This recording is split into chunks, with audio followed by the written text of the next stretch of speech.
سورۃ البقرہ اور آیت نمبر 260۔ اعوذ باللہ من الشیطان الرجیم، بسم اللہ الرحمن الرحیم۔ وَإِذْ قَالَ،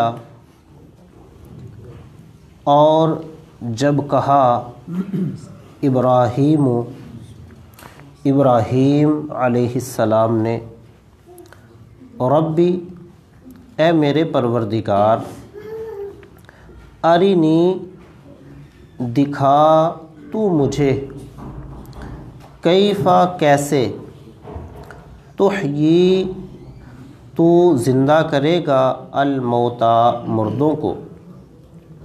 قال، اللہ پاک نے فرمایا، اولم تؤمن، کیا تو ایمان نہیں رکھتا؟ قال، ابراہیم علیہ السلام نے کہا، بلا، کیوں نہیں، ولیکن، اور لیکن، لیطمئن، تاکہ مطمئن ہو جائے، قلبی، میرا دل۔ قال، کہا اللہ پاک نے، فخذ، پس پکڑ لے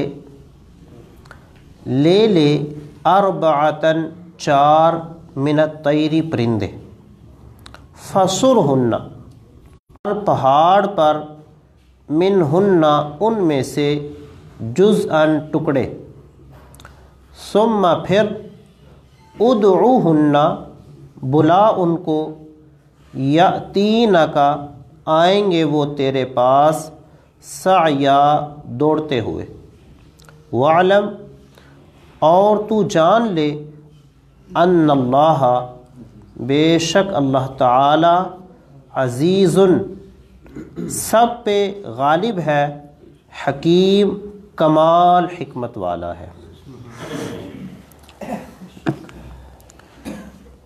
یہ تیسرا قصہ ہم پڑھ رہے ہیں اس بات پہ کہ اللہ تعالی ایمان والوں کے لیے نیکی کا راستہ، ہدایت کا راستہ آسان بنا دیتا ہے، اور جو کافر ہیں، شیاطین، ان کے لیے نیکی کا راستہ، ہدایت کا راستہ مشکل کر دیتے ہیں، اور گناہوں کا راستہ ان کے لیے آسان کر دیتے ہیں۔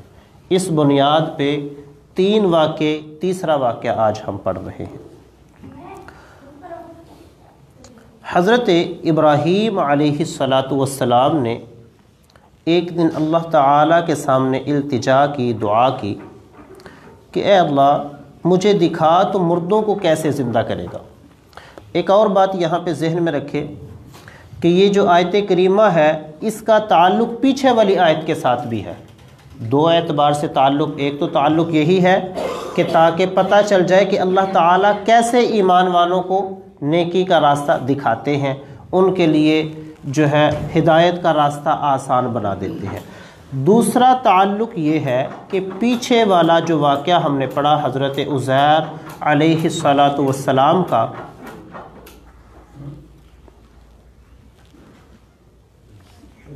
اس واقعے میں یہ الفاظ موجود نہیں تھے کہ حضرت عزیر علیہ السلام نے کہا ہو کہ مجھے دکھاؤ، بلکہ سوال کیا کہ اے اللہ، تو کیسے زندہ کرے گا اس بستی کو، اس کے مر جانے کے بعد۔ کل کا جو واقعہ ہم نے پڑھا کہ یہ بستی اب تباہ ہو چکی ہے، ختم ہو چکی ہے، اب اس کو تو دوبارہ کیسے زندہ کرے گا۔ عام بندے کے ذہن میں یہ اشکال پیدا ہو سکتا ہے کہ نبیوں کو اس بات کا علم نہیں، کیا نبیوں کو اس بات کا یقین نہیں؟ اللہ رب العزت نے یہ جو واقعہ آج ہم پڑھ رہے ہیں، اس میں اس بات کی وضاحت فرما دی کہ نبیوں کو یقین تو ہوتا ہے، لیکن وہ صرف آنکھوں سے مشاہدہ کرنا چاہتے ہیں۔ نبیوں کو یقین تو پہلے سے ہوتا ہے، لیکن وہ صرف بسا اوقات آنکھوں سے مشاہدہ کرنا چاہتے ہیں، اور وہ عین الیقین یا حق الیقین کے مقام پہ پہنچنا چاہتے ہیں۔ تو آئیے اس آیت مبارکہ کا ہم مطالعہ کرتے ہیں۔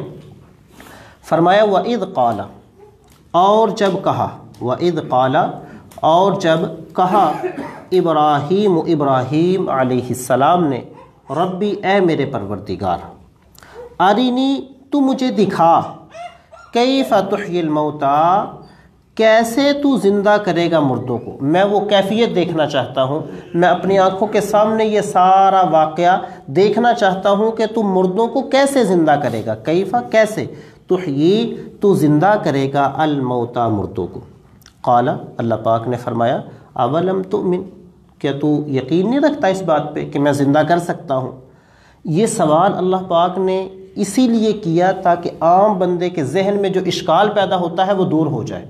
عام بندے کے ذہن میں وہی اشکال پیدا ہوتا ہے جی کہ نبیوں کا ایمان نہیں تھا، نبیوں کا ایمان تو تھا، صرف وہ عینی طور پر مشاہدہ کرنا چاہتے تھے۔ فرمایا کیف تحیی الموتیٰ، کیسے تو زندہ کرے گا مردوں کو؟ قال، اللہ پاک نے فرمایا اولم تؤمن، کیا تو ایمان نہیں رکھتا اس بات پہ؟ قال، ابراہیم علیہ السلام نے فرمایا بلا، کیوں نہیں، میرا پکا ایمان ہے کہ تو مردوں کو زندہ کرے گا اور کر سکتا ہے، تو قادر ہے اور تو کرے گا بھی، لیکن کیا ہے، وَلَٰكِن لِيَطْمَئِنَّ قَلْبِي، اپنے دل کے اطمینان کے لیے میں اپنی آنکھوں سے دیکھنا چاہتا ہوں، وَلَٰكِن اور لیکن، لِيَطْمَئِنَّ تاکہ مطمئن ہو جائے، قلبی میرا دل، میں جب اپنی آنکھوں سے دیکھوں گا تو دل اطمینان میں آ جائے گا۔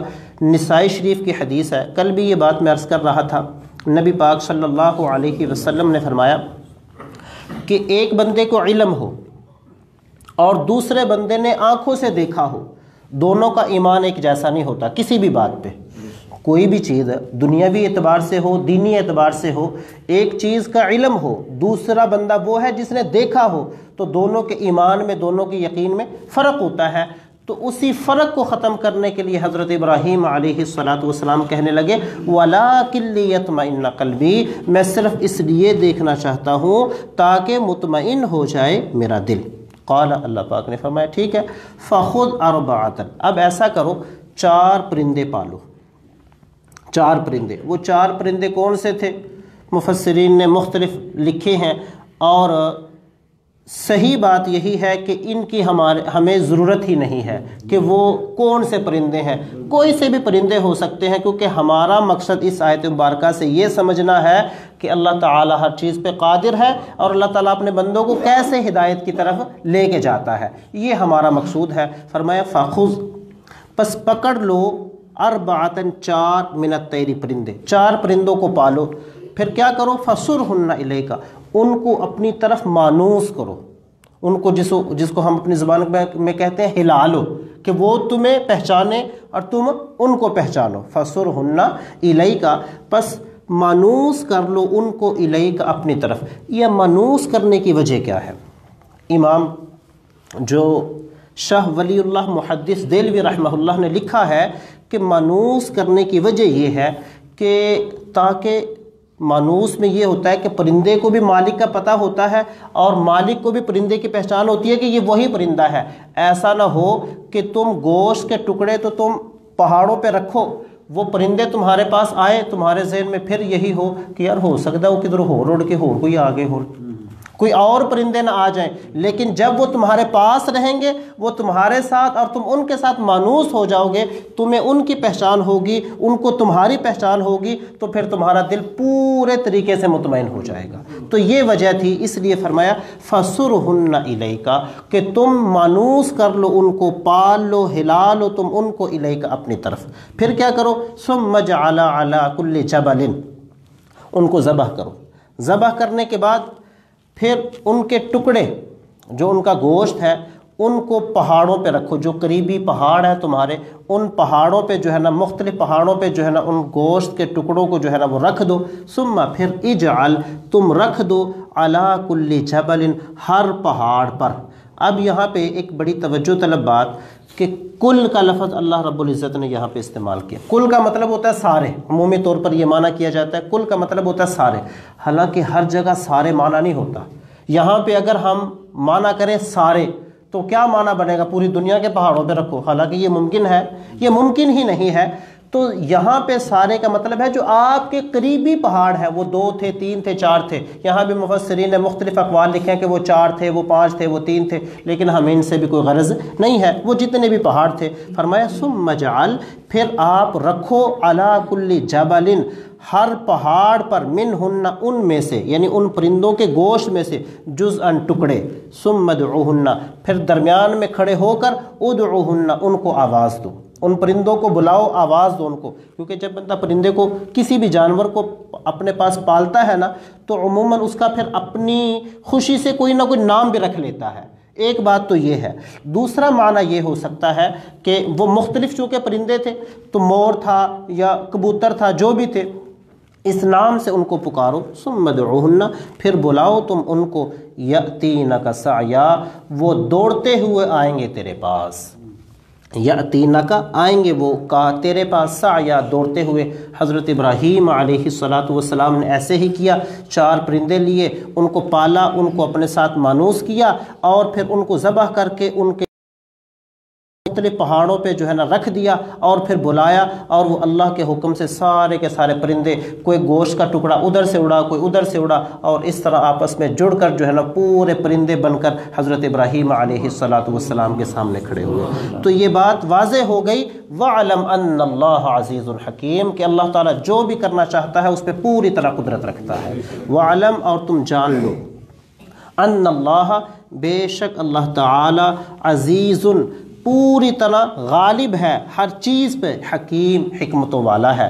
یہاں پہ خلاصہ یہی ہے کہ ہم نے پہلے یہ بات پڑھی کہ جو ایمان والے ہوتے ہیں اللہ تعالیٰ ان کا دوست بن جاتا ہے، اور جو کافر ہوتے ہیں شیاطین اس کے دوست بن جاتے ہیں. اور جب اللہ دوست بنتا ہے تو اللہ تعالیٰ اس بندے کے لیے ہدایت کے راستے، نیکی کے راستے آسان کر دیتا ہے. اور جو شیاطین ہوتے ہیں وہ انسان کے لیے نیکی کے راستے مشکل بنا دیتے ہیں اور گمراہی کے راستے آسان کر دیتے ہیں. پھر اس پر ہم نے 3 واقعے پڑھے. پہلے واقعے میں یہ تفصیل ہم نے پڑھی کہ شیطان جس کا دوست بنتا ہے وہ کیسے بندے کو گمراہ کرتا ہے، کہ اس نمرود کے سامنے ساری حقیقت واضح ہو گئی، لیکن پھر بھی وہ ماننے کے لیے تیار نہیں ہوا، کیونکہ شیاطین نے اس کو ہدایت سے دور کر کے گمراہیوں میں پھینک دیا. اور دوسرے جو 2 واقعے تھے ان سے یہ بات واضح ہوئی کہ جو ایمان والے ہوتے ہیں اللہ تعالیٰ ان کے لیے ہدایت کے کس طرح سے راستے ہموار کر دیتا ہے. اور آخری جملہ کہ وَعْلَمْ أَنَّ اللَّهَ عَزِيزٌ حَكِيمٌ، یہ سارے کے سارے واقعات پہ ایک خلاصہ ہے کہ اللہ تعالیٰ جو بھی کرنا چاہتا ہے ہر چیز کو کرنے پہ پوری طرح سے قدرت رکھنے والا ہے. وَعْلَمْ أَنَّ اللَّهَ، اور تم جان لو، أَنَّ اللَّهَ، بے شک اللہ تعالیٰ، عزیز حکیم، غالب ہے، حکمتوں والا ہے. یہاں پہ ایک اور بات، عزیز کا معنی ہوتا ہے غالب. یہ اللہ تعالیٰ کی قدرت والی صفت ہے کہ اللہ تعالیٰ ہر چیز کو کرنے پہ قادر ہے. اور حکیم، حکمتوں والا، یہ صفت اللہ تعالیٰ کی اس بات پہ دلالت کرتی ہے کہ اللہ تعالیٰ قانون کے مطابق کام کرتا ہے، کر سب کچھ کر سکتا ہے. عزیز میں معنی کیا ہے؟ کر سب کچھ سکتا ہے، لیکن کرتا قانون کے مطابق ہے. کہ اللہ تعالیٰ بغیر باپ کے بھی بچے کو پیدا کر سکتا ہے، جیسے کہ حضرت عیسیٰ علیہ السلام کو پیدا کیا، لیکن کرتا اللہ تعالیٰ باپ کی وساطت سے ہی ہے، باپ کے وسیلے سے ہی جو ہے نا بچے کو پیدا کرتا ہے.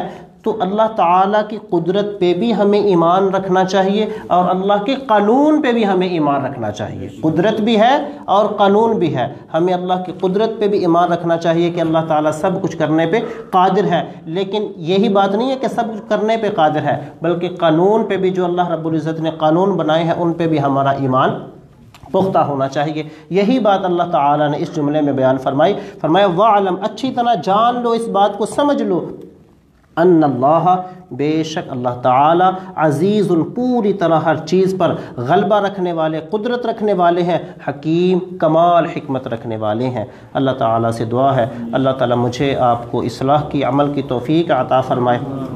آمین. وما علینا الا البلاغ المبین. آپ لوگوں کو ایک چھوٹی سی خوشخبری سنانی تھی.